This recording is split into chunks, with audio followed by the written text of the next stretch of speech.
Check out that shirt. Oh, all right. That's a nice little break to start off with, tripping the 4, leaving the 9 pin. This ball's going to drift just slightly high, catching too much of the head pin. A little love tap on the 4. Is it safe to say that Danny's shirt is in fuego? Absolutely, and that's one of the more sedate ones. All right-handers.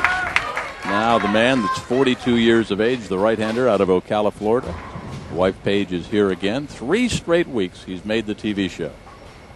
That eye is dead on right out of the gate.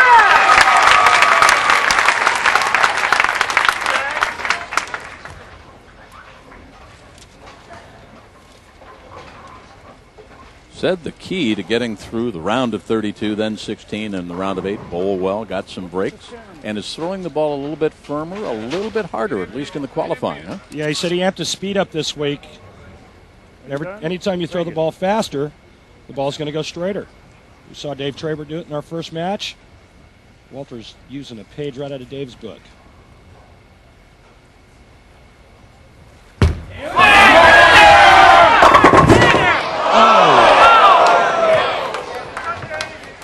Leaves a pocket 7-10, just a terrible break. Normally on a hit like that, you either get 9 or you strike. Walter pays the ultimate penalty. Watch this, it's a head pin goes to the sidewall. Normally it'll come across and get the 10 pin, it just lays right in the left gut. That's it! So the door is wide open for the Baltimore man, 34 years of age. All right-handers tonight. First time we've not had a left-hander in the final 5. Said the key for Danny was simply taking the week off. I mean, he went back and regrouped, looked at the videotape, and changed his footwork. Changed his footwork. Ever see that hang on the right lane that Brian Kretzert had? Danny actually took a week off. He was burnt out. I mean, he was fried. He was about a half step away for Sunnydale Happy Home. Yeah, he really was. He wasn't feeling too well. But he actually, Danny was a 5-step approach for the last 5 or 6 years. He took a step out. He's back to a 4-step approach.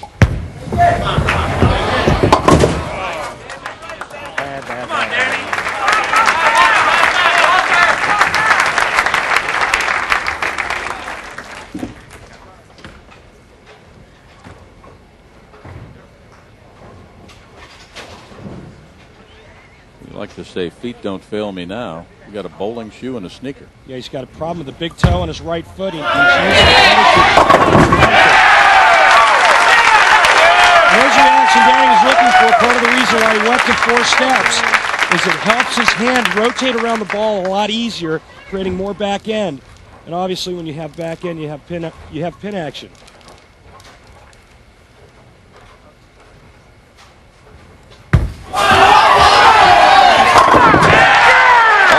Says the key in that first 3 frames, just don't throw bad shots. Don't second guess yourself. Just mentally give yourself a shot. And he hasn't made a bad shot yet, although he does have an open frame in the second. Definitely wasn't his fault. Walter told us last night he feels like he's throwing it a little bit better. Physically he's feeling better, and he's basically elevated his game to the tough condition out here. Great success here at the Brunswick Zone Carolier. I mean, used to be a wood surface when he was winning back-to-back there. Synthetic now. Went from wood to synthetic, which changes the whole game. Synthetics react a lot different than wood because the oil on synthetics is actually, it sits on top of the lane a lot better. When you have wood lanes, the oil tends to get absorbed into the wood.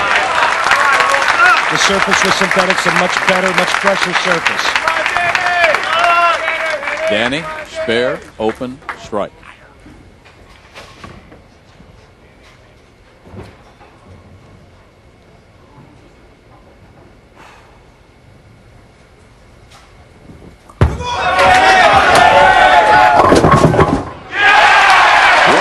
Worked with Bill Hall on the new footwork. I mean, he took the time off. He practiced it Monday and Tuesday.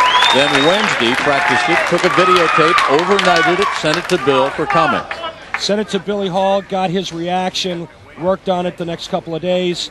Talk about a great break, tripping the 2-8 out for a double. Working ball, baby. Asked him how long it would be until the confidence kicked in and he actually could trust it. He said, still hasn't. Yeah, and that's amazing you'd say that because he shot 2 300 last night. Two friends over there to look at the 10, and neither one of them took the 10 pin out.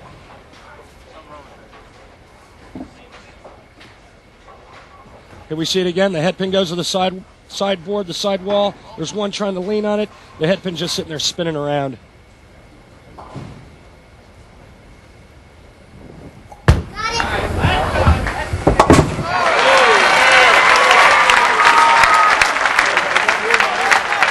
First semifinal match, Danny Wiseman, Walter Ray Williams Jr. Next up, Steve Jaros, looking for his 4th PBA crown. And the man that survived and the wild card, Dave Traber.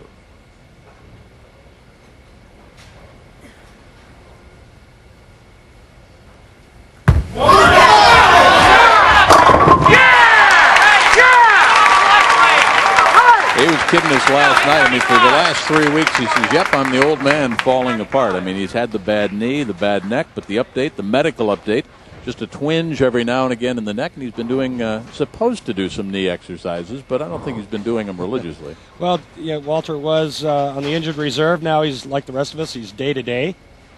And Walter's trailing by 6. Has not missed He was listed as probable on the injury report, right? 6 times. Walter's obviously upset, and he has every right to be. He's flushed every ball in the left lane. He's got an open and 2 spares if he converts the 10 pin, which he will because Walter never misses a spare. And trails by 6.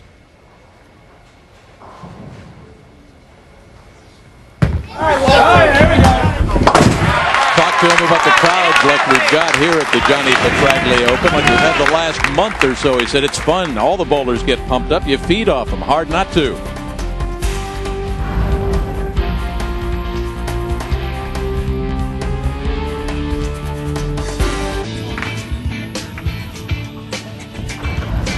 PBA Tour, $200,000 up for grab in this week's live Johnny Petraglia Open. Prize money up in the PBA 2001-2002 by 140%. $20,000 for second, $40,000 for first. When you won your last title in '99, your first place check was? 16. And it went for the new couch? Yeah. The IRS got it all.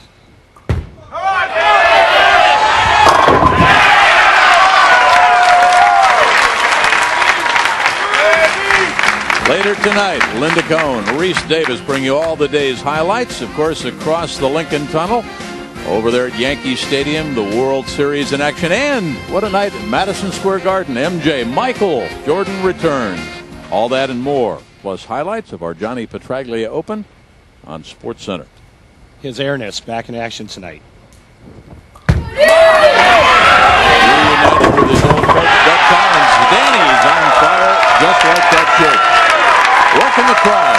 Right now, Danny's bowling Walter Ray's horseshoe, making it work for him. Come on, Walter! Walter down by 16. He's like, man, what else can I do except flush every ball? Danny's tripping the bucket out, tripping the 2-8 out.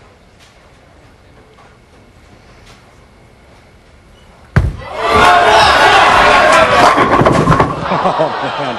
Does it seem to you, you go back the last couple of weeks, that every week that Walter has run into, like Brian Hemler, the Chief, or Jason Couch, I mean, he's running into the young Lions and the guys that are emotional. He runs into the guys that are pumped up, emotional. You know, Walter's been on top for so long. Everybody's out to get Walter when they're on TV. And Walter's not exactly bowled bad on TV. I mean, not a lot of breaks. He's doing what he needs to do to win, but his opponents just either get more breaks or they out bowling. Last week, remember, he said, honestly, guys, he said, I've had so many breaks, it was stupid. It's just not when it really counted on the telecast. This week, here at the Johnny Petraglia Open, some scores, some other finishes. Speaking of Jason Couch, we got to be fair, his Redskins won. Yeah, they did. They won big. The hapless Giants. No, that's all right. You'll get another phone call from Jason tomorrow.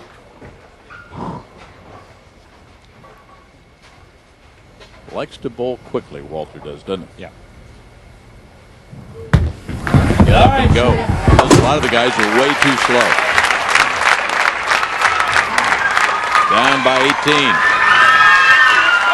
St. Peter's College represented here in New Jersey. Got a great crowd here tonight.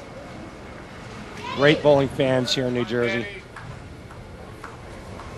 Besides the 4 steps, I mean, one of the things he's been working on, Danny, now has been the swing plane. Trying to make the swing plane steeper.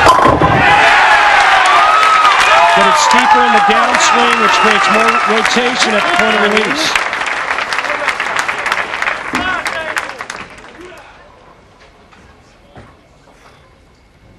Take a look at that intensity. I said he was exotic, a little different. Working more on that vertical drop. Said he's not sure if he's there. Just can't feel it the way he wants to yet. Well, Danny's a perfectionist. He's a little hard on himself. I would say that it's probably...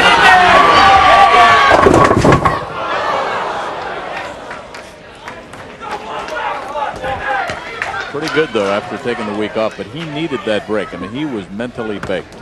Yeah, he needed the week off. Obviously, it helped this week. And right now, Walter Ray sees a little bit of light at the end of the tunnel. Danny Wiseman here leaving the 210. 17.8 miles an hour, the 19th board from our computer-aided tracking system.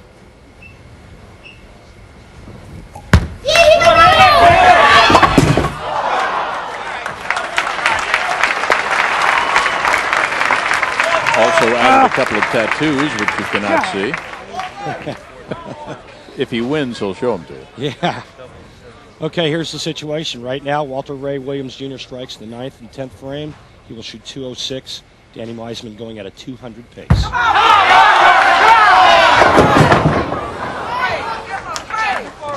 Trying to win this Johnny Petraglia Open back-to-back twice. Paige there. She may get a new closet after the tour of the house that they took us on a couple of weeks ago on the feature, right? A lot of folks sent in on Walter's website and said, how come your closet's about 4 times as big as Paige's? Walter's just not, he's not a close hound. Right now, what we have is Walter Ray Williams Jr. striking out for 195. That would force Danny Wiseman to mark in the 10th frame.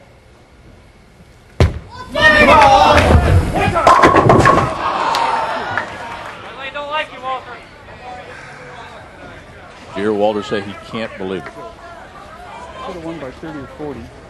Well, you hear him, you know, he's not that far off. He said he should have won by 30 or 40. Missed the pocket one time, left the 2-pin. Every other ball's been, all the other shots have been flush. Lost the match because of his own misfortune. Of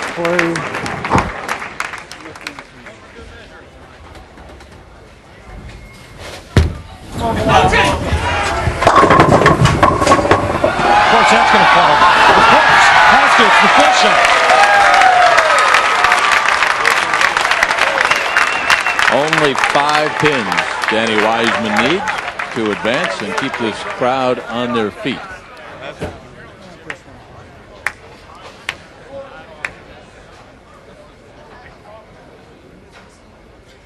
Three straight weeks that man has made it to the big show. And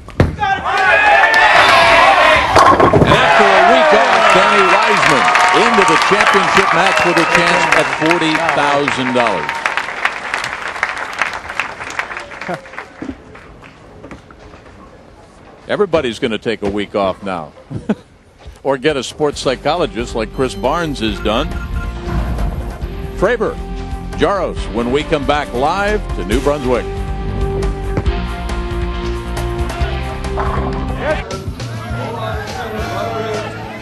The $200,000 Johnny Petraglia Open, the 11th straight year that they have come here to New Jersey, just about 25 miles outside of Midtown Manhattan. You come through the Lincoln or the Holland Tunnel, and there is semifinal match number 1 with Hall of Fame